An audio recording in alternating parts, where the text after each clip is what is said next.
3 দিনের এই আয়ারল্যান্ড ট্রিপের জন্য কত খরচা হলো সেটা অলমোস্ট ওই ধরুন ইন্ডিয়ান কারেন্সিতে প্রায়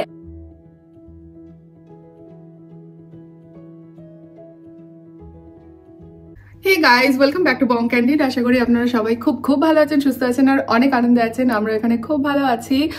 আর আজকে ওয়েদারটাও বেশ ভালো আছে, একদম সানি ওয়েদার। আর এই সামারের টাইমটুকুনি পাওয়া যায় যখন এরকম সানি ব্রাইট ওয়েদার পাওয়া যায়, আর না হলে আর কিছু মাস পর থেকে তো উইন্টার স্টার্ট হয়ে যাবে, আর তখন খুব তাড়াতাড়ি মানে সানসেট হয়ে যাবে আর একটা গ্রে ওয়েদার থাকবে শুধু। তো সামারটা হচ্ছে অলওয়েজ ইউকে বা ইউরোপে এনজয় করার জন্য বেস্ট টাইম। তো তোমরা যদি প্ল্যান করো অবশ্যই সামারে প্ল্যান করবে ইউরোপ বা ইউকে, যেন তোমরা ভালোভাবে ঘুরে যেতে পারো। আচ্ছা, আমাদের যে আগের ব্লগটা ছিল সেটা আয়ারল্যান্ড রিলেটেড ছিল, আর যেটা দেখার পর আমরা অনেক ভালো ফিডব্যাক পেয়েছি তোমাদের থেকে। অ্যাকচুয়ালি আমরা যারা ব্লগ করি আমাদের মনে হয় যে এই ভালোবাসা, এত ভালো ফিডব্যাক পাওয়াটা একটা অনেক বড় প্রাপ্তি, and thank you so much for that. মানে আমি আর শ্রমিক দুজনেই খুব খুশি হয়েছি এত ভালো কমেন্ট পড়ে। তোমরা অনেকেই বলেছো যে ব্লগের জন্য তোমরা ওয়েট করে থাকো, বাট টাইমলি ব্লগ আসে না। আর সরি, কারণ আমরা মাঝে একটু ইরেগুলার হয়ে পড়েছিলাম। চেষ্টা করব রেগুলারলি ব্লগ আপলোড করার। তো একটা দুটো আমরা এরকম মেল পেয়েছি বা একটা মেসেজও পেয়েছি যেখানে জিজ্ঞাসা করা হয়েছিল যে আমাদের এয়ারবিএনবিটা কত খরচা পড়েছে বা আমাদের ট্রিপের কত খরচা হয়েছিল। তো আমরা ভাবলাম যে এই ব্লগটাতে আমরা সেগুলোই আপনাদের সাথে শেয়ার করি। আমরা আয়ারল্যান্ড ট্রিপের ডিটেল এক্সপেন্স নিয়ে আলোচনা করতে বসেছি, তাই জন্য ভাবলাম ভিসা থেকেই শুরু করি। আমরা যেহেতু ডাবলিন গেছিলাম আর ডাবলিনটা নর্দার্ন আয়ারল্যান্ডের মধ্যে পড়ে না, বাইরে, তাই জন্য আমাদের ভিসা করতে হয়েছিল। ইউজুয়ালি যদি আমরা বেলফাস্ট যেতাম আমাদের ভিসার কোনো দরকার পড়তো না, কারণ এটা নর্দার্ন আয়ারল্যান্ডের মধ্যে। বাট আমরা যখন ওই আয়ারল্যান্ডের কথা বলেছিলাম তখন অনেকে বলেছিল যে আয়ারল্যান্ড যেতে ভিসা লাগে। হ্যাঁ, সেটা একটা ছিল। তো এটাই একটা কনফিউশন হয়েছিল সবারই, কারণ সবাই জানেন আয়ারল্যান্ডটা ইউকের মধ্যে, কিন্তু পুরো আয়ারল্যান্ডটা ইউকের মধ্যে না, অনলি নর্দার্ন পার্টটা ইউকের মধ্যে পড়ে। ফার্স্টে এক্সপেন্স নিয়ে বলি, তো আমাদের ভিসা করতে এক একজনের ইন্ডিভিজুয়ালি 65 পাউন্ড করে পড়েছিল, জনের টোটাল পড়েছিল 130 পাউন্ড মতো। বাট আপনারা যখন ভিসার জন্য অ্যাপ্লাই করবেন দেখবেন পোর্টালে বলা থাকে যে 20 বিজনেস ডেজ লাগবে। তো ওইটার কথা মাথায় না রেখে আপনারা কিন্তু একটু ওয়েল অ্যাডভান্স বুক করবেন, যাতে আপনাদের হাতে সেই টাইমটা থাকে। কারণ লাস্ট টাইম প্রথমে যখন আমরা বুক করেছিলাম আমাদের হাতে ওই 20 দিন মতোই ছিল, কিন্তু ওই টাইমের মধ্যে ভিসা পাইনি, তাই জন্য আমাদের এয়ারবিএনবি চেঞ্জ করতে হয়েছিল, আবার আমাদের ফ্লাইটও রিস্কেডিউল করতে হয়েছিল। তো হ্যাঁ, লাস্ট মোমেন্টে প্রচন্ড রাশ হয়ে গেছিল, কারণ যদি মানে সবকিছু প্ল্যানিং হয়ে গেছে তারপর দেখছি ভিসা পাচ্ছি না, মানে একটা খুব বাজে অবস্থা হয়েছিল আমাদের। তারপরে ভিসা এলো, আমরা ফ্লাইট রিস্কেডিউল করলাম আর এয়ারবিএনবিটাও চেঞ্জ করলাম। তো এইভাবে ট্রিপটা আমাদের শুরু হয়। আচ্ছা, আপনাদের মধ্যে একজন আমাদেরকে কমেন্ট করে বলেছিলেন যে আমরা কেন সবসময় পাউন্ড থেকে আইএনআর এ কনভার্ট করে অ্যামাউন্টটা বলি, মানে পাউন্ড থেকে টাকাতে কনভার্ট করে অ্যামাউন্টটা বলি। তো একটা কথা বলি, আপনারা যারা এখানে আছেন তারা হয়তো পাউন্ডটা খুব ভালো বোঝেন, বা ইন্ডিয়াতেও যারা আছেন তারাও হয়তো ডলার বা পাউন্ড বিভিন্ন অন্যান্য যত কারেন্সি হয় সেগুলো খুব ভালো বোঝেন। সবার ক্ষেত্রে সেটা হয়তো বোঝাটা সম্ভব হয় না, বা ক্যালকুলেট করে সবসময় ওইভাবে ভাবাটাও সম্ভব হয় না। তো সবার সুবিধার্থে আমরা কিন্তু পাউন্ড থেকে টাকাতে কনভার্ট করে অ্যামাউন্ট গুলো বলার চেষ্টা করি, যাতে যে মানুষটা শুনছে সেই মানুষটা যেন কুইকলি বুঝতে পারে যে কতটা অ্যামাউন্ট হতে পারে। মানে আমাদের উদ্দেশ্যটা অ্যাকচুয়ালি হচ্ছে সবাই যাতে বুঝতে পারে। হ্যাঁ, এক্স্যাক্টলি। আর এখানেও বলি যে কারেন্সি রেটটাও আপ ডাউন করে, মানে এটা ফিক্স না। ধরুন আজকে 1 পাউন্ডের রেট চলছে 105 টাকা, কালকে ওটা 104 টাকা হতে পারে, 106 টাকাও হতে পারে, 108 টাকাও হতে পারে। ওই জন্য আমরা একটা অন অ্যান এভারেজ করে একটা বলে দিই যাতে সবাই বুঝতে পারে। এক্স্যাক্টলি। আচ্ছা, এবার নেক্সট আসি ফ্লাইটের কথায়। তো আমরা এখানে ফ্লাইট নিয়েছিলাম রায়ানএয়ারে দুজনের আপ ডাউন মিলিয়ে অ্যারাউন্ড 250 পাউন্ড মতো পড়েছে লাগেজ নিয়ে। হ্যাঁ, লাগেজ নিয়ে। এখানে লাগেজের চার্জটা প্রচন্ডই লাগে, মানে টিকিটের ফেয়ার ওয়ান সাইড 40 পাউন্ড করে হলেও লাগেজই একটা যদি 20 কিলো এক্সট্রা আপনি লাগেজ নেন সেটার জন্য এক্সট্রা আপনাকে 40 পাউন্ড বিয়ার করতে হবে। হ্যাঁ, এখানে আমি একটা জিনিস দেখেছি যে ফ্লাইটের ফেয়ার অতটা আপনার মনে হবে না যে বেশি ইন্ডিভিজুয়ালের জন্য, কিন্তু আপনি যে লাগেজটা যখন নেবেন তখন আপনার সেটা নিতে মনে হবে যে এটার জন্য এতটা এক্সট্রা চার্জ দিতে হচ্ছে। তো এই জিনিসটা একটা দেখেছি, মানে লাগেজের চার্জটা একজনের ওয়ান সাইডের টিকিটের চার্জের থেকে বেশি হয়ে যায়। এক্স্যাক্টলি। ডাবলিন পৌঁছানোর পরে থেকে এয়ারপোর্ট থেকে ক্যাব সার্ভিস নিয়েছিলাম।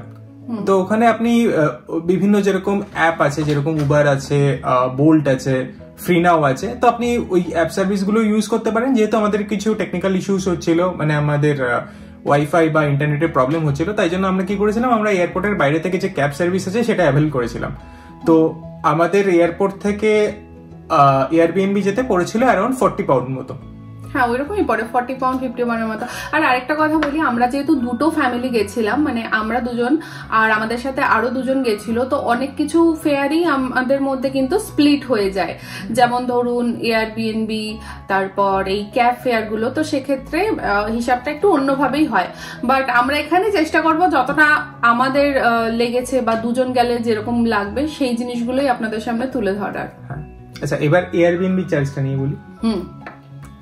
এয়ারবিএনবির জন্য এখানে ভেরি করে, মানে আপনি কোন দিন বুক করছেন। হতে পারে আপনি আজকে দেখলেন প্রাইসটা 600 পাউন্ড, বাট আবার কালকে যখন আপনি দেখবেন হয়ে গেল 700 পাউন্ড। তো এটা অনেকদিন ধরে ট্র্যাক করে তারপর যখন আপনার মনের মতো একটা প্রাইস পাবেন তখনই বুক করা ভালো। তো আমরা যে এয়ারবিএনবিটা পেয়েছিলাম লাকিলি খুব ভালো প্রাইসে পেয়েছিলাম। আমরা 550 পাউন্ডে 3 নাইটস 4 ডেজ এর জন্য পেয়ে গেছিলাম। আর এয়ারবিএনবিটা একদম এয়ারপোর্টের কাছেই ছিল, 15 থেকে 20 মিনিট জাস্ট ক্যাব ডিস্টেন্স। মানে ওটা লাকিলি পেয়ে গেছিলাম ওই প্রাইসে। নাহলে অন্যান্য দিন জাস্ট শুধু ওই দিনের জন্য ওটা 30% অফ ছিল, নাহলে অন্যান্য দিন ওটা 850-900 পাউন্ড এরকমের কাছাকাছি থাকে। আচ্ছা, তারপর হচ্ছে খাওয়া দাওয়া তো আপনারা দেখেছেনই যে আমরা এয়ারবিএনবিতে সমস্ত কিছু কিনে নিয়ে এসেছিলাম, কারণ আমরা ধরুন 3 দিনের মতো ছিলাম, আর 3 দিন 4 বেলা কন্টিনিউয়াসলি বাইরে থেকে খাওয়াটা অ্যাকচুয়ালি আমরা 4 জনই খুব একটা পছন্দ করছিলাম না। তো ওইরকম করে, যেমন ধরুন মেন লাঞ্চ বা ডিনারটা আমরা চেষ্টা করছিলাম যেন ঘরেই হয়ে যায়, আর বাইরে বেরিয়ে স্ন্যাক্স বা ড্রিঙ্কস অন্যান্য কিছু নেওয়া সেগুলো তো চলতেই থাকে। আরো একটা রিজন এখানে আছে বলে দিই, বাইরে বেরিয়ে যতই বার্গার টার্গার এইসব খাই না কেন, আমরা যেহেতু বাঙালি তাই জন্য একটু ঘরে ভাত না খেলে কিন্তু ঠিক ঘুমটা হয়। তাই জন্য আমরা চেয়েছিলাম অ্যাটলিস্ট সারাদিন বাইরে যাই খাই না কেন রাত্রিবেলা যাতে একটু ভাত বানিয়ে খেতে পারি।